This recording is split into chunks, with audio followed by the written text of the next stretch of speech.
Hello everyone and welcome back to German Made Simple. Today I will explain you the difference between the dative and the accusative. In the videos before we saw already the accusative, and we know that we have the accusative object, which is actually the direct object, and the dative object, yeah? Okay, which is the indirect object. Okay, so the difference between the accusative object and the dative object, right? Okay, the accusative and the dative object is a direct and indirect object. So when we go to this example, yeah, der Mann schenkt ein Buch, right? The man is offering a book. Der Mann ist hier the subject. Why? Because who is offering the book? Who is the main character? Yeah, the actor. Who is the acting person or thing? In the sentence, it is the subject. Good. Who or what? We learned this also in the video about the nominative. If you don't know this, please go and check it out. Then the verb will tell us what is the subject doing. Yeah? So here, who or what is offering something? The man. This is the subject in nominative. What is the subject doing? He is offering. So the subject and the verb, they're always connected to each other. The subject will tell you how to conjugate the verb, yeah? And the verb will tell you who is the subject. Now the direct object is directly connected to the action of the sentence, right? The man is offering, yeah, we have the subject and the verb. Whom or what is he offering? Here it is what, so a book, right? Good. So the direct object is used for the action, and it is directly related to the action in a sentence. The control question is whom or what is the man offering? Or whom or what is the subject offering? Let's come to the indirect object. The indirect object is getting or receiving the action from the accusative, from the direct object. So the dative is getting or receiving something, the action, from the accusative. In this example, ich schenke meiner Mutter ein Buch. I am offering a book to my mother, right? Good. Now we know that who is offering something? The subject, in this case I. Okay. We know what the subject is doing. He is offering something. Okay. Now we know the direct object. What or whom is he offering? I am offering a book. This is a sentence that makes already sense. It is a complete information. Now which means that we don't need the indirect object, but it is good to add information, so to clarify situations, or to make things more clear.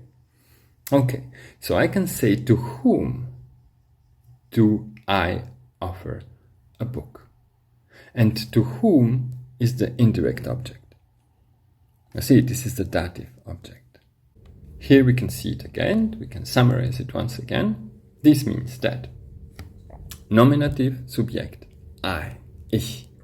Wer oder was schenkt meiner Mutter ein Buch? Then I have the verb schenken, yeah, expressing what I do, what the subject is doing. And then to whom, yeah, wem, indirektes Subjekt, Dativ, meiner Mutter. And then ein Buch, direct object, yeah, accusative. Wen oder was, whom or what is the subject offering? Now, as we know from the videos about the accusative and the dative, there are accusative verbs. Most of the verbs are accusative, and there is a small number of about 54 dative verbs. What does it mean? So it means that after an accusative verb, we must use the accusative case. But after a dative verb, we use the dative case. Good. So in this case, when we have dative verbs, very important, the dative becomes the direct object because he's directly linked to the action, right? To the verb, actually. So we would have a subject, I, then we would have a verb, vertraue, I trust, and then in German, to whom, in English whom, but to whom, dir, to you. Now we have a subject, we have a verb, and we have a dative object, which is the direct object because of the dative verb. Let's see some examples here. Good. Sie vergeben den Jungen. They forgive the boys, right? Here the boys made something, they messed up something, and they forgive them. Good. In German, to whom vergeben, to whom, wem vergeben. Sie antwortet dir später, the next example, she will answer to you later. So she will answer to whom, she will answer to you later. Now I have also a subject, a verb.